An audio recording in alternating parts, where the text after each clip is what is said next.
law-abiding guy. To me, it's not a hill to die on.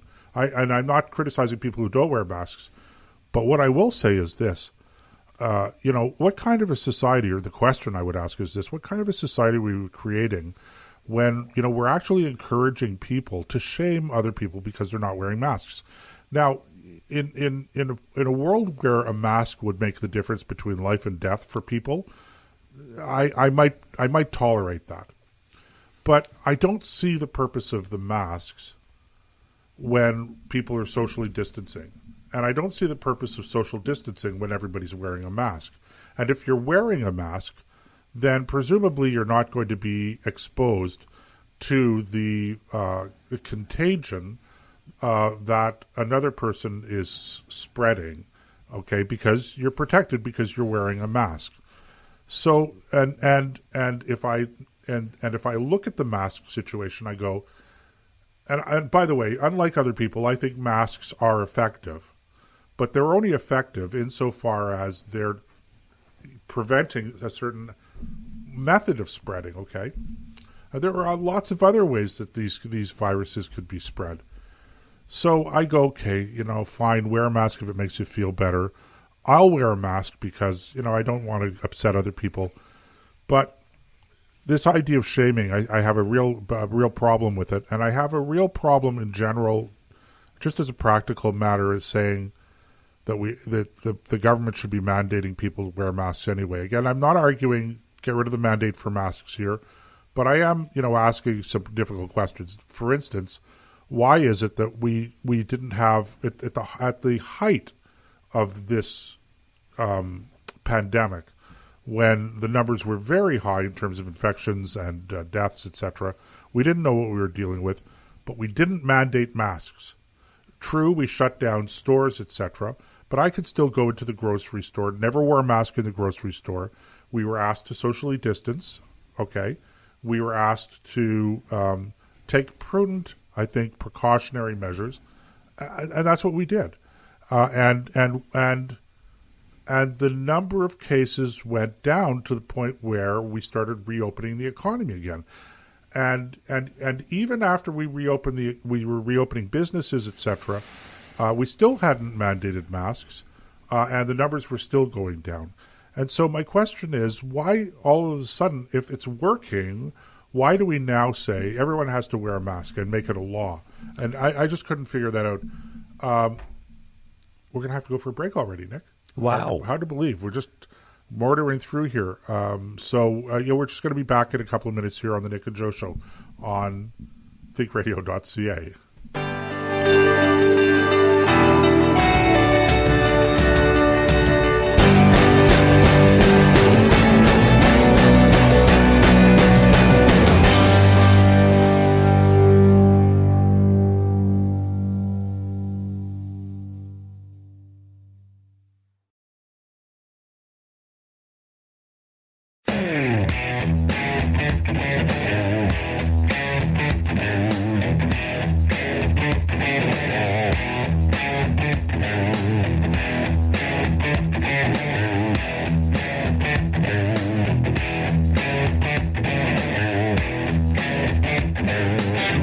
Okay, welcome back to the Nick and Joe Show, folks. I'm Nick, he's Joe, and we were broadcasting from Think Tank, I did it again, ThinkRadio.ca headquarters here in the nation's capital city of Ottawa.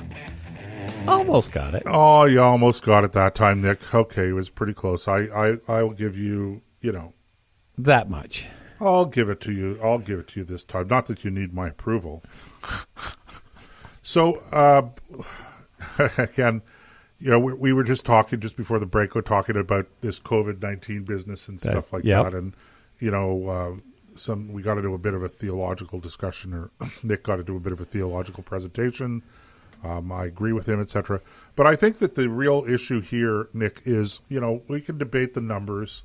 Look, worst case scenario, COVID-19 is it's a nasty virus. It's going to ultimately it's going to take more lives than I think any of us would like to see happen. But of course, that is the case with any virus, right? But this is perhaps more virulent. It's more deadly than the typical flu, etc. All of these things I'm prepared to concede.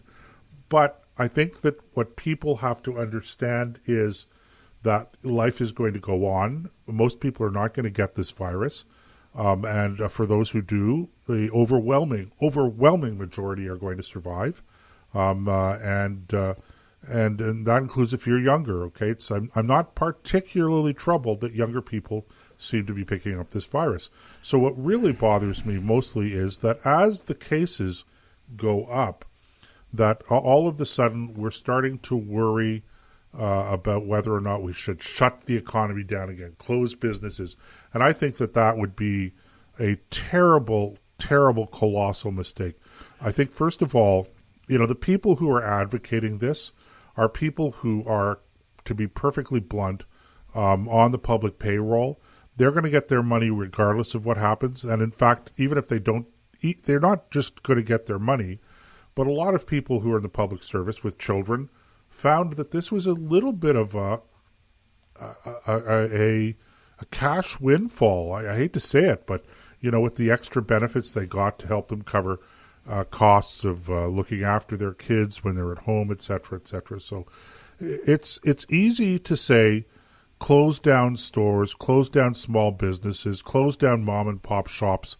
Okay, tell people to be at home when you're living off of the largesse through taxes of those people that you're telling to stay home. They need to be able to work. And it's not just, the dignity of work, etc. It's the fact is they have to be able to work and make ends meet. And we cannot afford another shutdown. So you want to, if you want to restrict people's, the number of people in a public gathering or whatever, fine. I don't see that this is a particular helpful thing right now, but I'm prepared to live with it.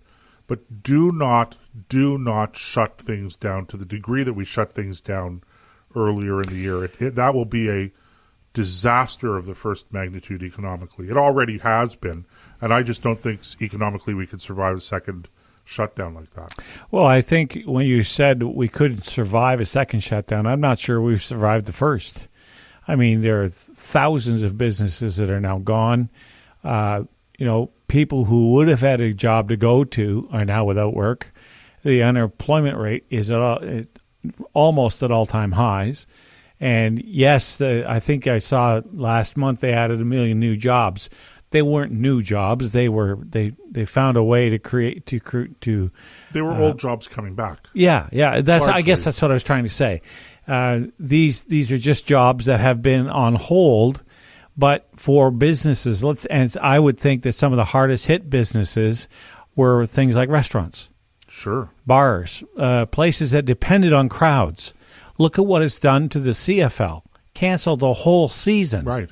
The NHL, all your major league sports have suffered tremendously because they depend on massive crowds of people to not only fill the stands, but for people at home to get the spirit of the game.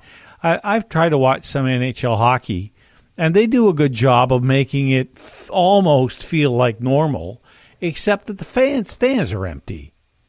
You don't. It's just the atmosphere is completely different. So whether or not we could survive a second one, I'm not sure we've survived the first. The second one, if we did survive the first, I think you're right. The second one is a stake through the heart. We simply cannot, and not just because businesses would suffer, but we would be in such an economic hole on a federal level. Like we're already, billions and billions and billions of dollars behind is or in the hole, right? In a way we would never plan for, never expected. We're not fighting World War II again. We're not. This isn't some massive effort required by the country. We're all hands on deck, and everybody's got to have a victory garden and all this kind of stuff that they did back then.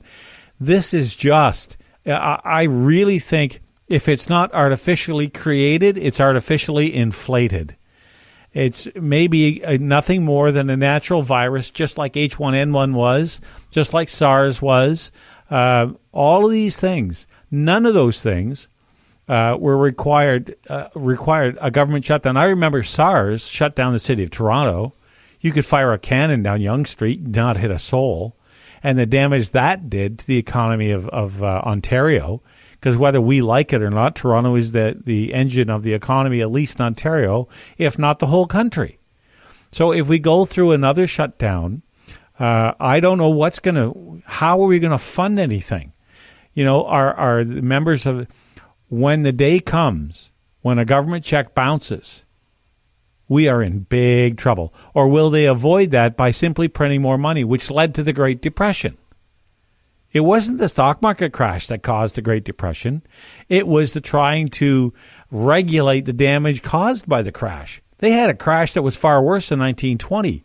And Calvin Coolidge didn't want to have anything to do with it. And they came roaring back and had the most prosperous period in world history. And that's why they called it the Roaring Twenties, because the government stayed out of business's way, and business does what it always does, adjusts to the new market conditions, and produced vast amounts of wealth for all kinds of people. See, this is, that's such a great observation to make, because, every time I hear a politician ask, a reporter ask a politician, what are you going to do for the economy? How are you going to create jobs? And all the time I'm hearing politicians say, well, this is what we're going to do to create jobs. We're going to create jobs. We created jobs. I love, there was a line that Margaret Thatcher, that she responded to somebody as after giving a speech. She was leaving a conference, conservative conference, a hall where the conservative conference was being held. And some university student was running behind and accosted her and said, Mrs. Thatcher, what are you going to do for us university students? And she turned around and she looked at this fellow and said, do for you? I'm not going to do anything for you. I'm going to get out of your way and let you do it for yourself. And that's, government doesn't create jobs, okay? Government is a net consumer of wealth in a country. That's right. And so what you want is private business. And if you want to create jobs, then stop talking about creating jobs and start talking about getting out of the way. Let's get out of the way of business. Let's get out of the way of the entrepreneurs, the risk takers, the investors. Let them do what they do, and everything will take care of itself. I'm not arguing against sensible regulation here. There's got to be some law, and order in the commercial realm of things as well as every other realm of human life. But we're way, way over that now. And the best thing that we could do now for our economy is just to say, government, just get out of the way, let people regulate themselves to the greatest extent possible, let private business people reopen their shops, let them pay, their hire employees, get out of their way. Well, it's the reason why people don't like that answer, because it puts the onus back on them. People have become, and I'm using the royal example here because let's face it, there are huge numbers of people where this does not apply to, very hardworking, entrepreneurial type people who are still, everything being equal, willing to risk it all so that they can make a better life for themselves and their kids. But people in general have become economically, but philosophically lazy. It's so much easier to let somebody else do it. How many times, I don't know, maybe you've never seen it, but, in my house, it happens on occasion where you'll walk in at 8:30, 9 o'clock at night, and the supper dishes aren't done. Well, anybody could have done it.